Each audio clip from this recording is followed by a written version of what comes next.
everyone, and welcome to our next episode from the podcast series Voices of CIVICA.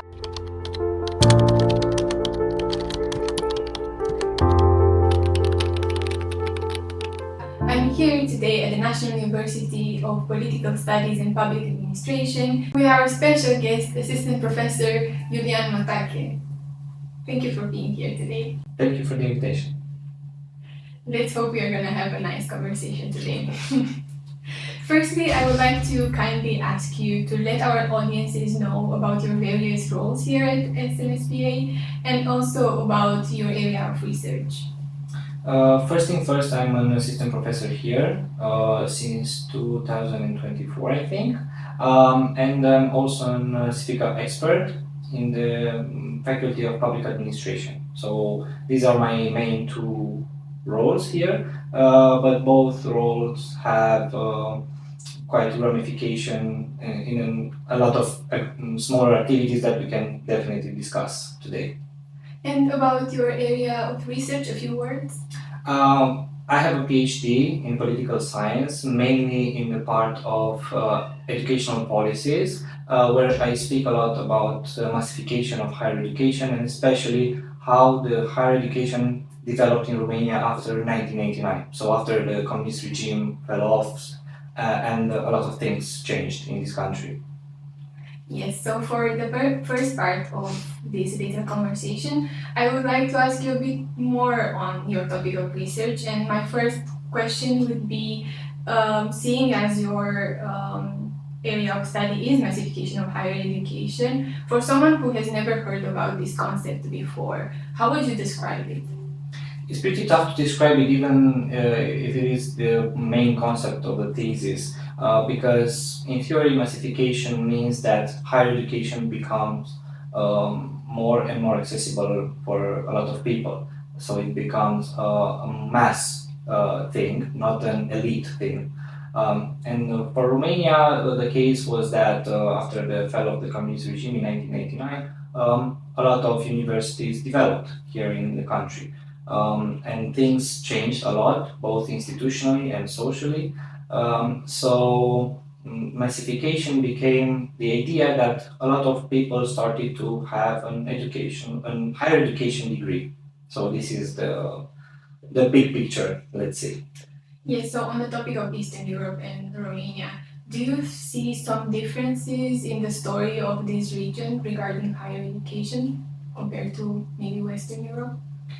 Yes, the stories are pretty different because Western Europe did not have this communist background. So for them, massification was somehow incremental, was slowly, gradual, and steady with their state institutions. While in Eastern Europe, all institutions were upside down before 1989. So after the Romanian Revolution, when democracy hit us in the face, it was very complicated for our universities to adapt to the new system. So the case of Romania and other countries from Eastern Europe was that they had to cope with this new idea of new universities, new fields of study. You couldn't study liberal political science before 1989 or sociology or even psychology or topics like that. Before that, in the communism era, everyone wanted to be a lawyer, an engineer, or a doctor. Not really other many options. So now there were very many new options. So this expanded while the country tried to tackle the democratic ideas, which were not really familiar before. I'm not sure if that answered with. No, it absolutely did. Thank you for that. Now, you said that massification is basically kind of the expanding access to higher education, but there are some voices that say that maybe this expansion doesn't include everyone, in the sense that it might actually sometimes reproduce inequalities. What's your thoughts on these assessments? Well, massification has many aspects, as I would put it, because The first aspect is the formal access to education that everyone started to have. You just need to finish your high school, you maybe had an exam at the admission, and that's all. Everyone was able to go to university. But the problem is, universities are not everywhere in this country. You have in Bucharest, in Cluj, in Iași, and all the big cities that have universities. So the real access to higher education is different from person to person. If you're born in Bucharest, you can access it very easily. If you're not from Bucharest, then it's a little tough because you have to pay for a lot of things. So real access to education starts beyond the formal process. So okay, you go to university, now you have colleagues. Maybe your colleagues have a better financial situation than you. And maybe you don't manage to get a scholarship, so you have to pay for rent, for dorms, for transportation from your home city to the university city. So the costs are very different from person to person. So yes, the formal education started to be very equitable, let's say, but the real access to education started to kick in after the moment you start the university year. And this is where a lot of people have trouble having enough resources to go to university. That's why even when I was here a student, a lot of my colleagues started to work even from day one. Um, and this was a problem for them because they couldn't go to classes because they had to work. But they had to work in order to have resources to pay for their school or to go to classes. So it's a vicious circle which expanded throughout the years. So yes, access is still an issue in a massificated system. For the next part of our discussion, I would like to focus more on the purpose of a university degree. And as a first question, I would start from the premise that universities degrees was once seen as a passport for social mobility. Do you think that's still true today? I think that the role of the university degree shifted throughout these, let's say, 35 years of democracy that we have here in Romania, or 36 rather, because at first people wanted to get university degree in order to get promoted at a job. This was the economic part of wanting an university degree. Then was the social part because a lot of people started to want to have a university degree only because their friend got one, or their family member, or their neighbor. And it was starting to become a shame that you don't have a university degree, so you must have one in order to be socially included in groups of people. So people did not really understand from the first glance why the university degree helps them. Okay, if you want to get promoted at a job, it's kind of that's kind of obvious why they wanted that degree. But after that, and this I found out while doing my interviews for my PhD thesis, one of the teachers that I interviewed, he was a teacher back in the shortly after the communist regime fell off, and told me that nowadays the university degree is not that important for a student. And I was like, okay, why would you say that? And he told me that back in the days, let's say like 20, 30 years ago, when someone was a student, he was really, really proud of that because it was really, really tough to get into a public university, let's say, because private were not a thing yet, private universities. So the there were like 10 or 15 people trying to get a spot at the university. So they were very competitive. But now he told me that if you ask one of our students or colleagues, what do they do in their life? They're like, I have this job, I have these hobbies, I like to do that, and that. Oh, yeah, and also I'm a student at some university. It is not really their main focus anymore because they started to see that the university degree is not really a passport that you can use and just go get a job tomorrow. This shifted very much. And now they use that university degree only as a second or third thing to say in a discussion. It's not the first thing anymore. So yes, this passport idea kind of changed.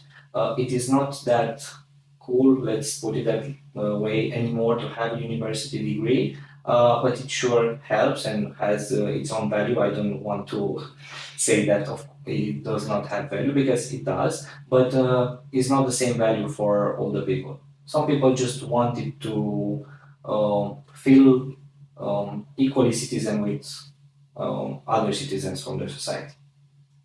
Thank you for that answer. On another, slightly another topic, some argue that university as an institution might be fundamentally conservative due to its slow time to change and being protective of its own structures. What do you think about such an assessment?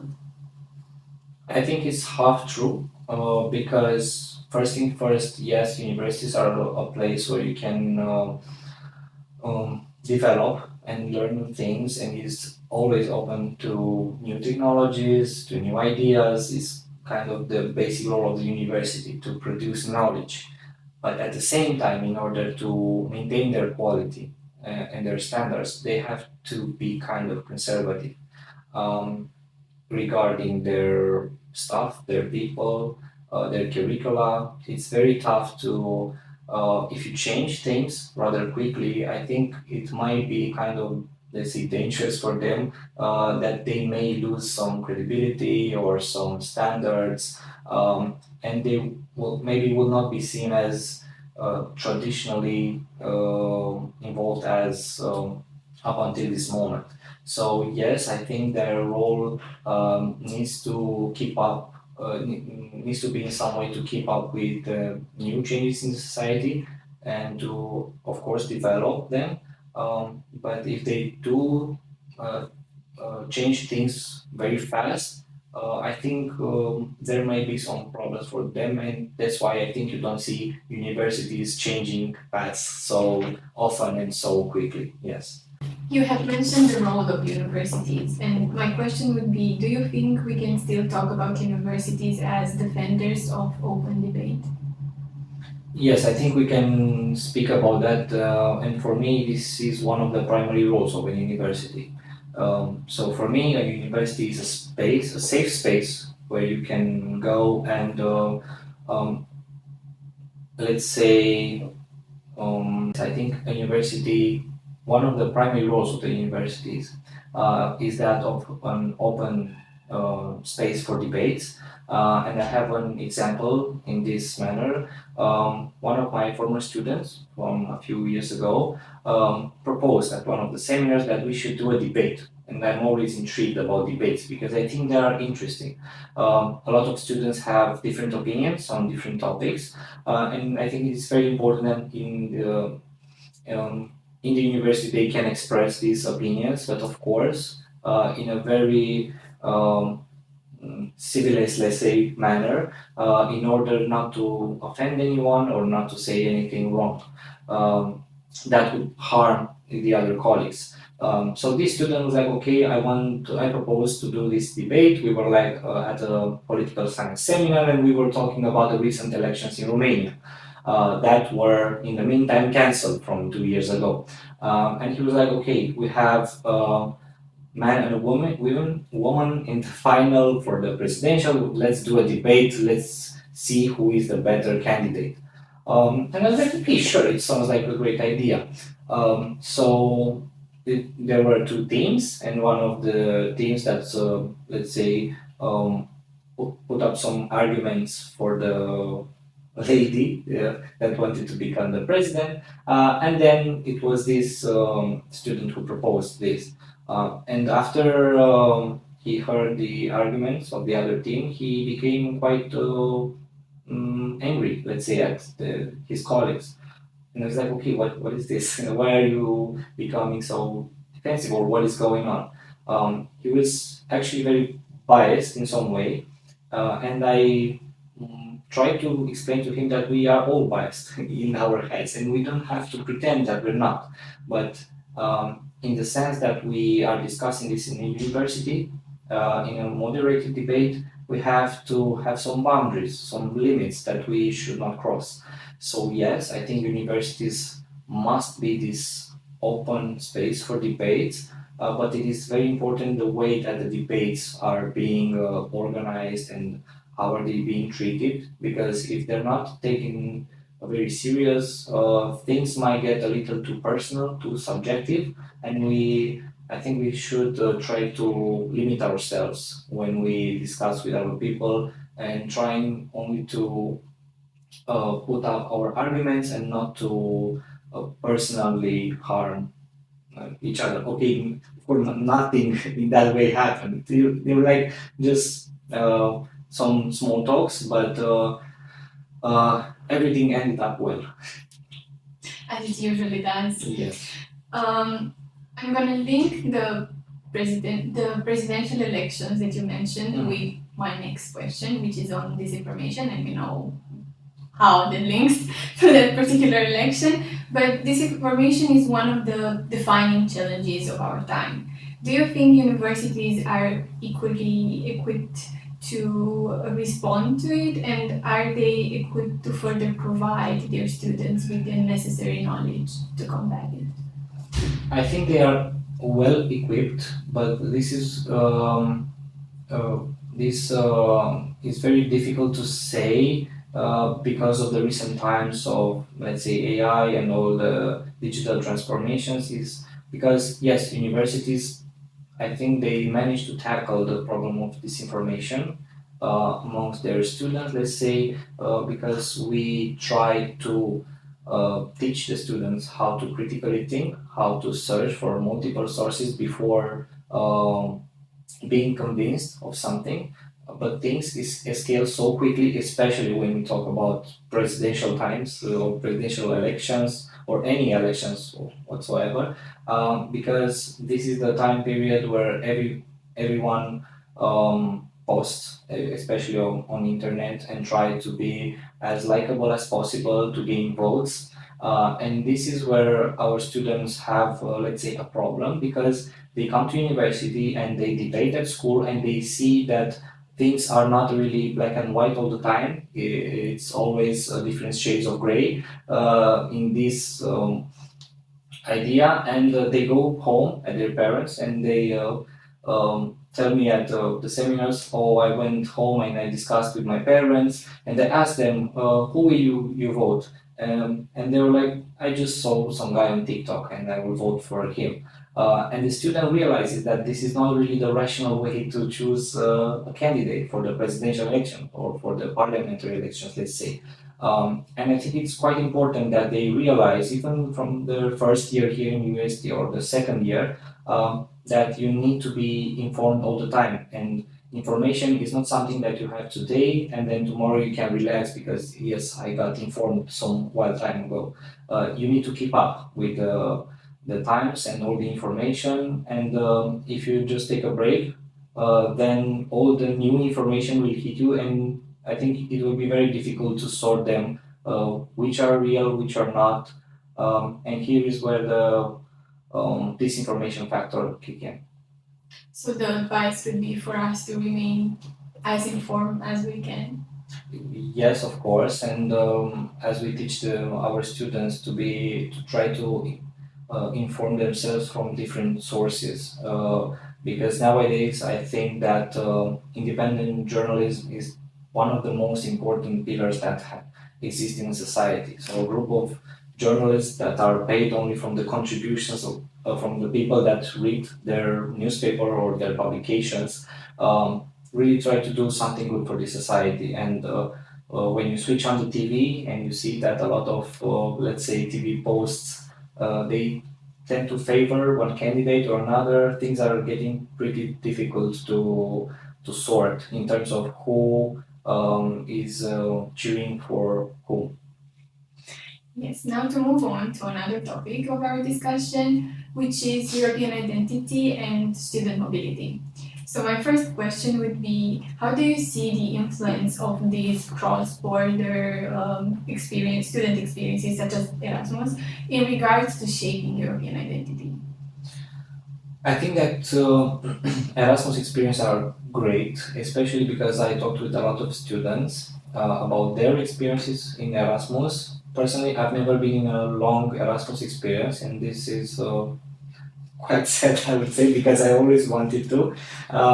But it wasn't meant to be for me when I was a student. I'm going now in different small Erasmus mobilities as a teacher, and I think they shape all the way I teach and the way I see the work that we have with our students. But more important is for them, because all the students that go in Erasmus programs, be them short Erasmus programs or semester long Erasmus programs, they come back, and of course, is the cultural shock that hits them first thing. They were like, okay, I was there in, let's say, Spain, and things are very different there. And their university is very nice, and they have a lot of facilities for our students. We should implement that in our university.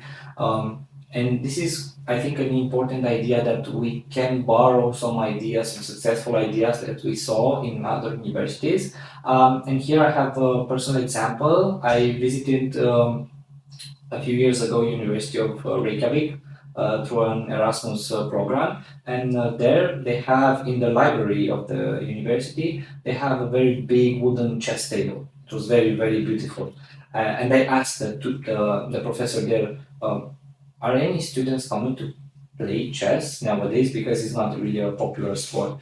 And they're like, yes, they come here in the library, they read some books, and they're like, okay, we should play some chess. And I thought it was a very nice way to connect with your colleagues. So I stole that idea. Okay, borrowed the idea, and we actually implemented two chessboards here in the Faculty of Public Administration at the sixth floor for our students to enjoy while in break. And I'm constantly working for this project. Now we bought some timer clocks. You know that for the chess tournaments, when you press one button and another, and the times goes down for your opponent. And I think it's a nice competitive way that our students can interact with each other.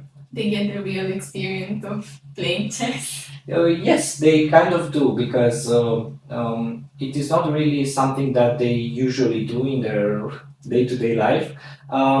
But for most of them, it's a new experience. I was surprised to see that not very many students played chess in their childhood. I did with my parents when I was younger, and those who also did, they were very delighted by the idea to have something to do while in the breaks between classes, because there's not many things to do around the university here. So they tend to maybe get bored sometimes, and now they have something to fill their mind with. That's an interesting and a very nice addition to our university. Still on the topic of the mobilities, some research suggests that those who benefit the most from programs such as Erasmus are already among the more privileged. Is European mobility to some extent still reinforcing inequalities? What do you think about this? I think somehow yes, because as I mentioned earlier, I wanted to do Erasmus mobility while I was a student, but I asked my colleagues who already were in Erasmus experiences, and I asked them, and how was Spain, let's say? And they're like, okay, Spain was great, but Portugal was wow, and I saw that and that, but also Spain was great. I was like, okay, but you went there to study, right?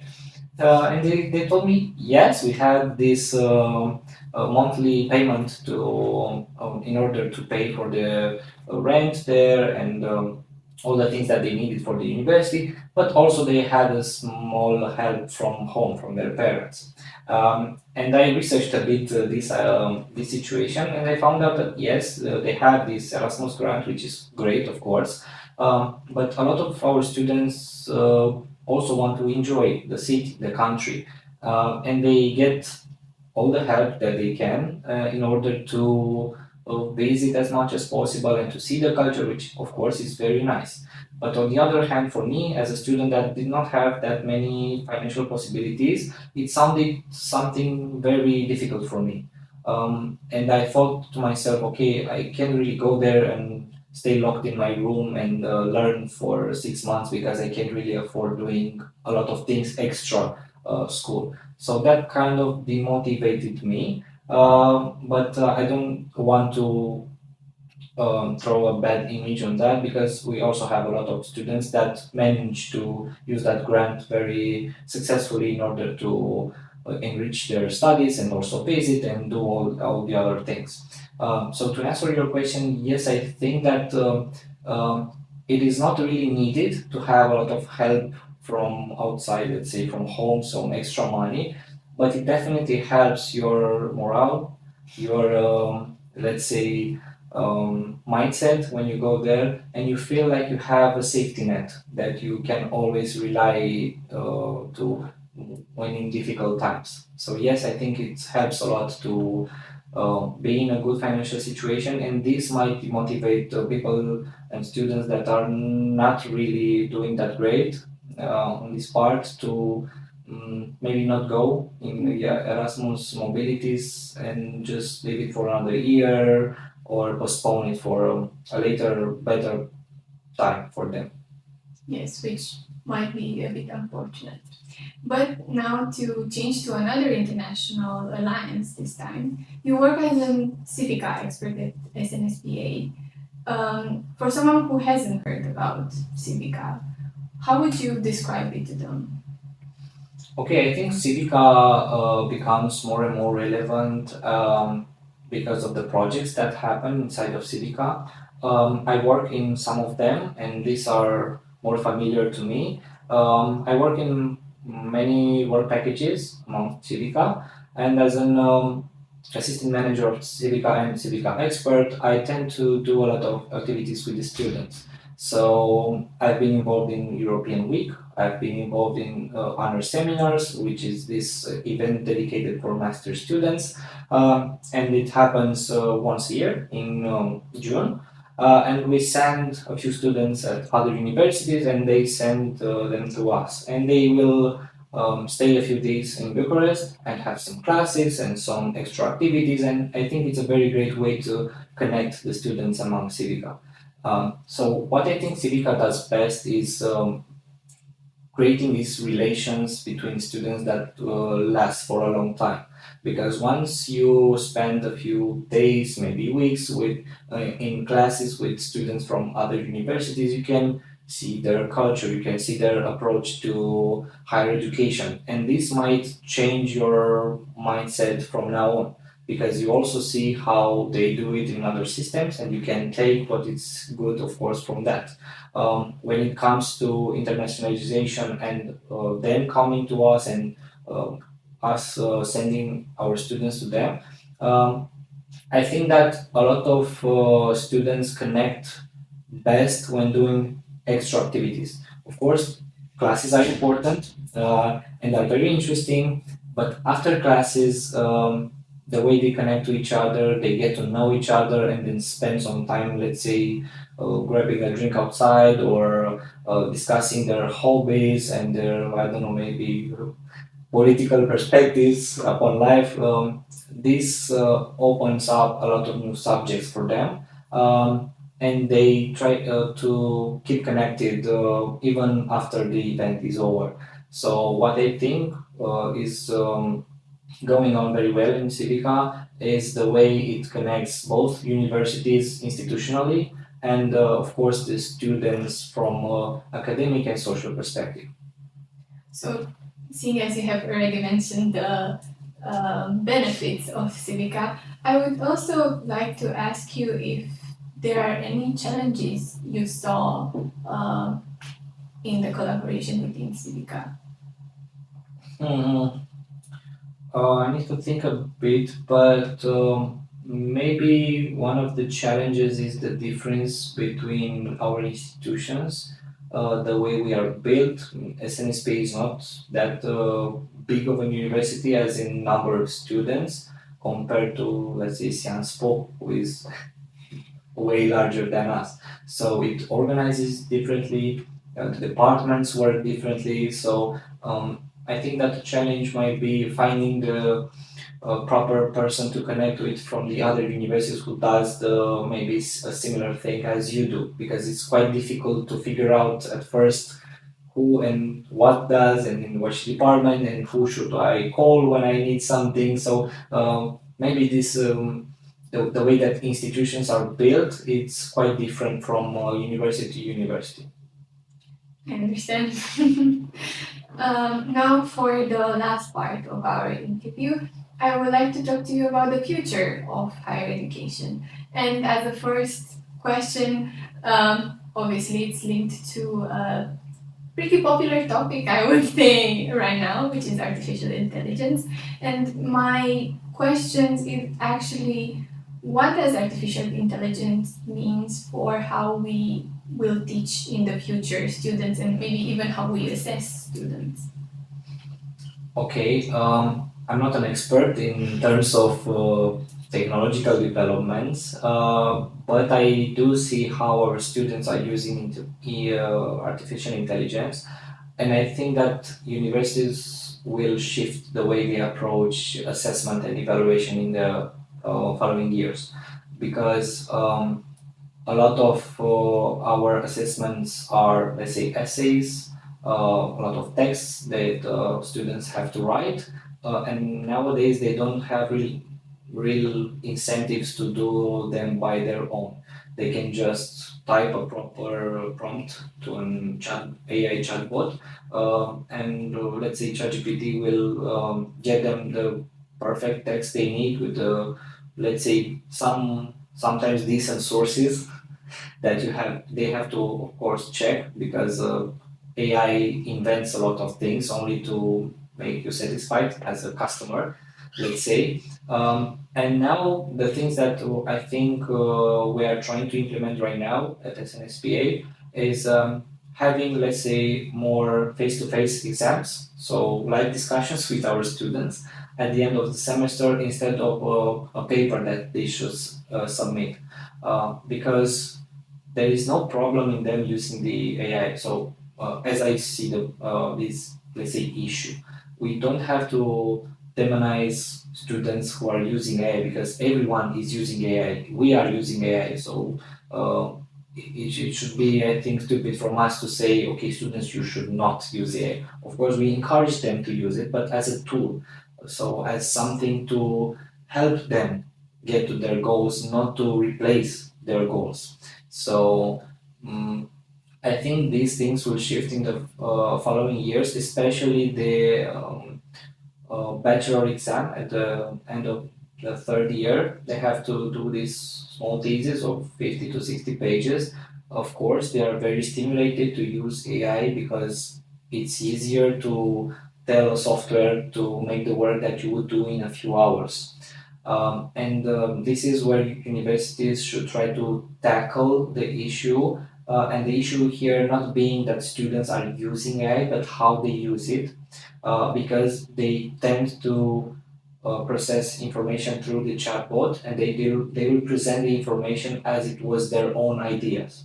And this is, of course, a problem because it is called plagiarism when you say that they copied from a book, but when they copy from an AI, it's tough to say because AI is not really a book, but it's a chatbot that searches in books. It is a really gray area that we should, I think, tackle as soon as possible, but not in the way of mm, the forbidding them to use AI, but to help them use it in the proper way, I think.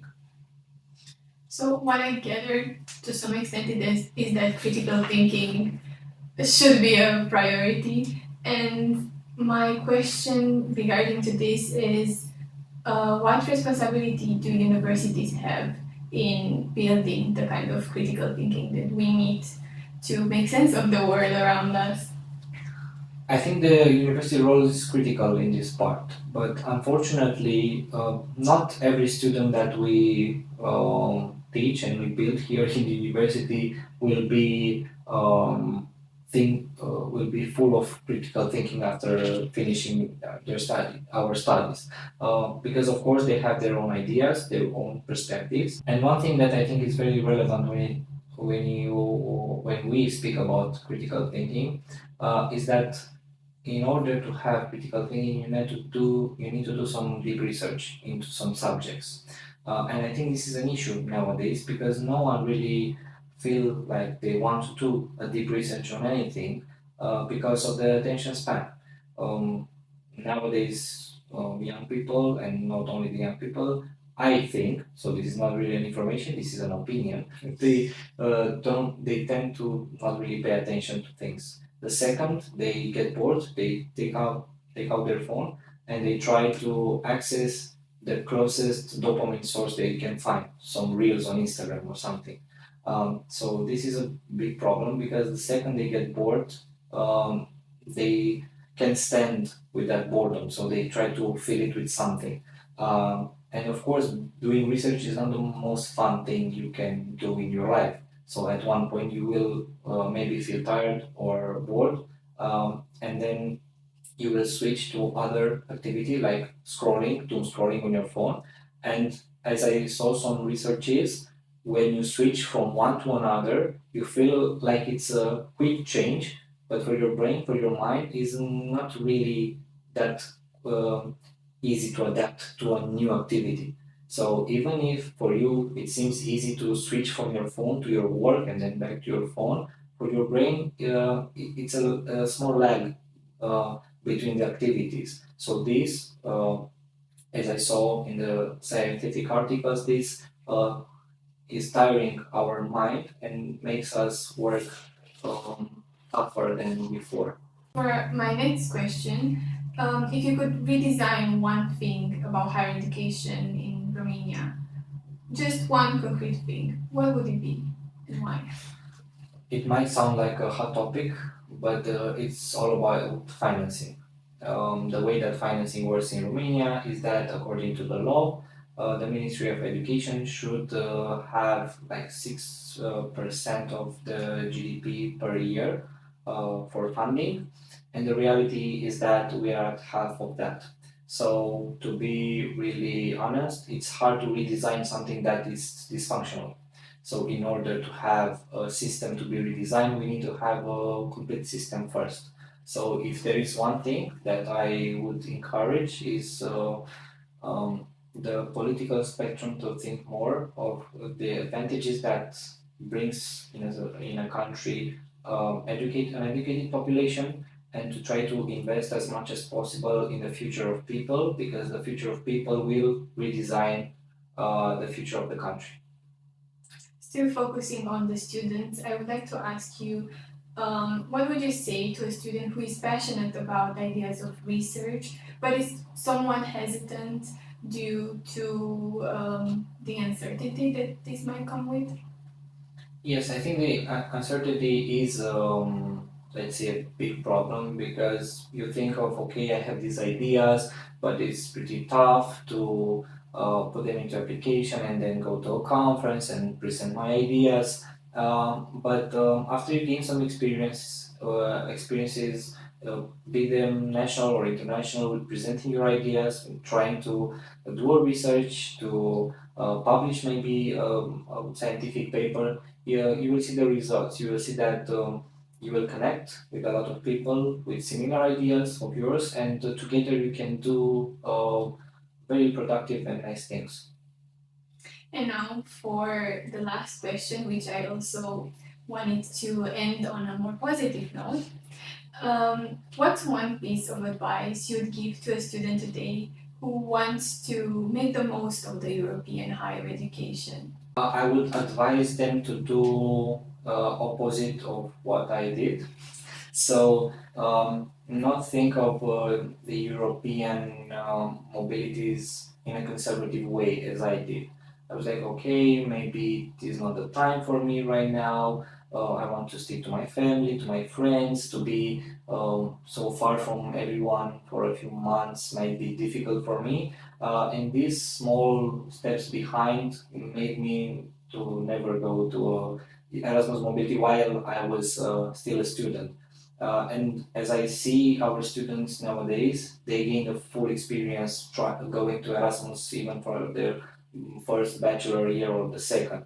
And the way they return from the Erasmus mobilities, you can see the way they were already shaped to think bigger, to think different. So the advice that I will give to them is to at least try. try once, see if it is for you, and if not, that's okay. If it is for you, then do it again, and so on. But try to do things. Don't re-evaluate in your head for a few years to just then negate everything and be like, okay, I will not go. Just try it, and then you can see for yourself. That's great advice to get involved. Thank you very much for being here today and for answering these questions. I think we had a very fruitful conversation. And thank you for everyone listening to this. Stay tuned for our next episode in the podcast series Voices of Civica.